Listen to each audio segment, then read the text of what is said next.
આજે 12મા વિશ્વ યોગ દિવસની દુનિયાભરમાં ઉજવણી થઈ રહી છે અને સૌ યોગમય બન્યા છે. આ 12મા વિશ્વ યોગ દિવસની એક વિશેષ મહત્વ છે. આપણા સનાતન પ્રાચીન યોગ સંસ્કૃતિને વિશ્વભરમાં સ્વીકૃતિ અપાવનાર વિશ્વ નેતા યશસ્વી વડાપ્રધાન શ્રી મોદી સાહેબના સુશાસનના પણ સળંગ 12 વર્ષ પૂર્ણ થયા છે. વડાપ્રધાન શ્રી પણ કલકત્તાથી વર્ચ્યુઅલ જોડાઈને આપણને આજે માર્ગદર્શન આપવાના છે. સમગ્ર વિશ્વને એક પરિવાર વસુદેવ કુટુંબકમના ભાવથી જોનારા વડાપ્રધાન શ્રી મોદી સાહેબે 12 વર્ષના સુશાસનમાં લોકોના સ્વાસ્થ્ય રક્ષા માટેના અભિયાનો, આયોજનો બધામાં પર્યાવરણ સુરક્ષા સાથેની જીવનશૈલી અને બેક ટુ બેઝિકનો ધ્યેય રાખ્યો છે. યોગનો મુખ્ય આધાર પ્રાણવાયુ છે. સૌને શુદ્ધ પ્રાણવાયુ મળે, સ્વચ્છ હવા મળે તે માટે એમણે એક પેડ મા કે નામથી હરિયાળું કવચ વધારવા સાથે વધુને વધુ ઓક્સિજન પાર્કના નિર્માણનું આહવાન કર્યું છે. એટલું જ નહીં, વરસાદી પાણીના ટીપે ટીપાનો સંચય કેચ ધ રેઇનથી કરીને મૂળ જીવન તત્વ શુદ્ધ પાણી લોકોને મળે તે માટેનો નવો વિચાર આપ્યો છે. શ્રી મોદી સાહેબે કાર્બન ઉત્સર્જન ઘટાડવા અને નેટ ઝીરોનું લક્ષ્ય પાર પાડવામાં સોલાર એનર્જીથી ગ્રીન ક્લીન ઉર્જા આપી છે. રસાયણ મુક્ત પ્રાકૃતિક ખેતીનો વ્યાપ વધારીને લોકોને ઓર્ગેનિક ફૂડ તરફ વાળ્યા છે. રોજિંદા જીવનમાં પણ પર્યાવરણ સાથે સંતુલન જાળવીને જીવવા માટેનો મિશન લાઈફનો અભિગમ અપનાવ્યો છે. આ બધા જ કુદરતી સ્ત્રોતના સમન્વય અને તાલમેલ સાથે સ્વસ્થ અને તંદુરસ્ત જીવન માટે તેમણે ફિટ ઇન્ડિયા વિશ્વ યોગ દિવસથી જેવી મોટી ભેટ આપણને આપી છે.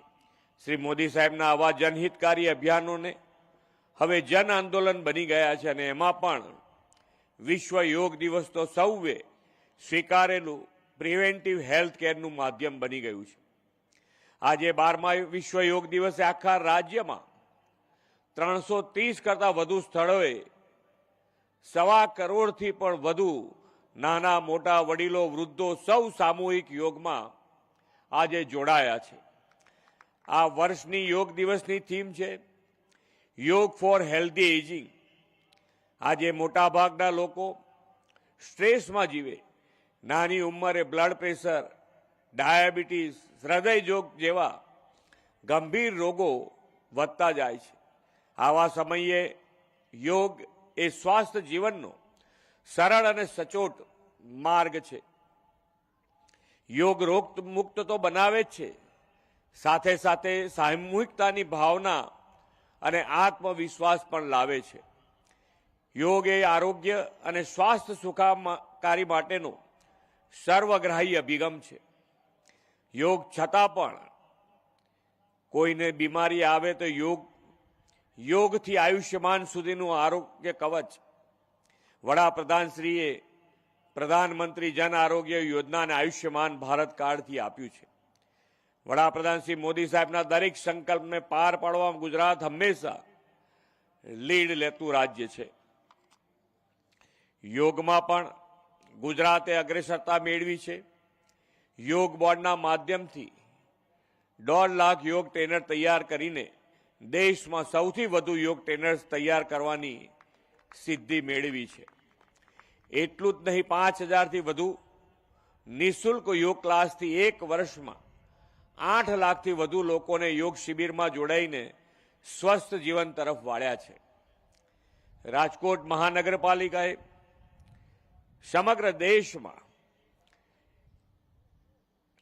વર્ષ દરમિયાન યોગ અને નગર જીવનની જીવનશૈલી ભાગ બને તેવો નવતર અભિગમ અપનાવ્યો છે અને મહાનગરપાલિકા અને યોગ બોર્ડ સાથે MOU કરીને શહેરની અંદર 15 મિનિટ યોગા સિટી એટલે કે દરેક 15 મિનિટે ગમે ત્યાં તમે ચાલીને જાઓ કાં તો વ્હીકલ લઈને જાઓ તો તમને યોગ સેન્ટર મળે એવો અભિગમ મહાનગરપાલિકાએ અપનાવ્યો છે.